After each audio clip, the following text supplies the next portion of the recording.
Salut à toutes et à tous et bienvenue, j'espère que vous allez bien. Je reviens comme promis pour vous parler du livre de Nicolas Lebel, Le jour des morts.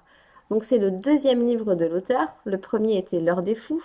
C'est important de lire le premier avant, je pense, pour vraiment comprendre les personnages, la personnalité de chaque policier, puisqu'en fait dans Le jour des morts on retrouve la même équipe policière que dans L'heure des fous. Donc là, on va retrouver le capitaine Merlich avec ses deux lieutenants, donc Dos Santos et Latour, qui sont appelés à l'hôpital puisqu'un patient y a été retrouvé empoisonné. Le lendemain, c'est carrément une famille tout entière qui est retrouvée sans vie dans son appartement des Champs-Élysées, puis encore un couple de retraités à Courbevoie. Donc, les cadavres s'accumulent, forcément la France prend peur et il y a une femme qu'on va donc bientôt surnommer l'empoisonneuse qui semble vraiment sévir au hasard et aux quatre coins de la France. Donc les médias s'enchaînent, les réseaux sociaux, ça prend vraiment une très grande ampleur, vous l'imaginez bien. C'est ce côté réaliste, moi, que j'ai bien aimé. Il y a de nombreuses questions que les policiers vont se poser forcément. Qui est cette jeune femme d'une trentaine d'années que de nombreux témoins ont croisée?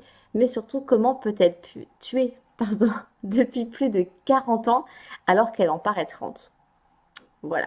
Il y a donc une tornade médiatique, comme je vous l'ai dit, qui se met en place et chacun semble connaître la tueuse. Ouais, c'est la voisine, c'est mon ex, enfin voilà. Mais derrière l'empoisonneuse, c'est la mort elle-même qui est à l'œuvre, patiente et inexorable, et nul ne lui échappera. Pourquoi l'empoisonneuse sévit-elle? Pourquoi empoisonne-t-elle? Vous le saurez en lisant le livre de Nicolas Lebel, Le jour des morts. Moi, j'ai passé un très bon moment de lecture. J'ai adoré retrouver Dos Santos puisque c'est le personnage que je préfère. Donc, j'étais contente de le retrouver avec son code pénal. Voilà, il me fait rire. Je l'aime bien.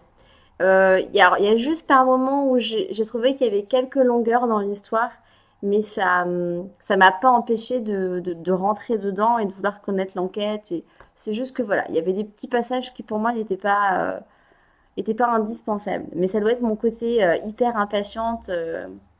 Ouais, je suis hyper impatiente, j'ai envie de tout savoir tout de suite. Et là, du coup, j'étais frustrée. Je me disais, mais allez, je veux savoir la fin. Voilà, très surprise par la fin. Je trouve que l'histoire est vraiment bien pensée. Alors, j'ai quand même eu une préférence pour son premier livre, mais là, il est très bien aussi. Je vous invite à le découvrir. Voilà, voilà. C'est tout pour aujourd'hui. Je reviendrai normalement avec L'anneau de Moebius de Franck Thiès. Alors, je l'ai commencé, mais j'ai l'impression que c'est un petit peu trop fantastique pour moi. Mais bon, on verra, je vous en reparlerai. J'ai mon ordinateur, si ça y est. Voilà. Je vous souhaite donc une bonne journée. N'hésitez pas à liker ma vidéo et à vous abonner à ma chaîne si le cœur vous en dit. Et ben, je vous dis donc à bientôt. Salut!